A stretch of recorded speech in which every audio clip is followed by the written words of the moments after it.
এবং কুমারখালী থানার 8টি ইউনিয়নকে নিয়ে আমি শহীদ president Ziaur Rahman city football tournament 2025 প্রদান করেছি।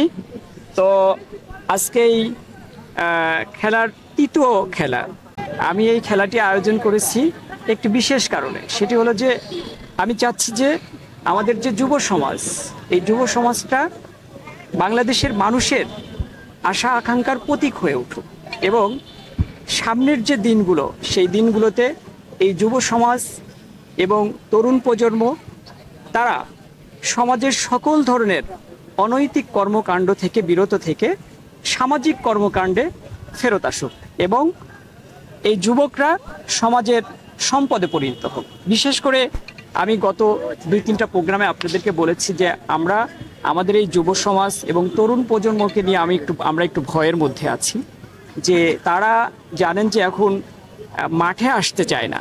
মাঠে না আসার কারণটা হলো যে তারা বিভিন্ন ধরনের মানে যে সোশ্যাল মিডিয়া বলেন, তারপর বিভিন্ন ধরনের গেমে তারা আসক্ত হয়ে গেছে।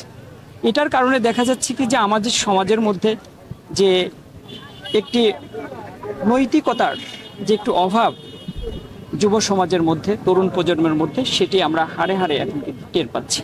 তো আমি বাংলাদেশের সাধারণ মানুষ এবং এই খুকসা কুমারখালীর যুব সমাজ, তরুণ প্রজন্ম এবং সাধারণ মানুষের মধ্যে খেলাকে আমি ছড়িয়ে দিতে চাচ্ছি। এই খেলার মাধ্যমে তারা উদ্বুদ্ধ হয়ে তারা সামাজিক কর্মকাণ্ডে, ভালো কর্মকাণ্ডের সাথে তারা যুক্ত থাকবে এবং তারা পড়ার টেবিলে ফেরত যাবে।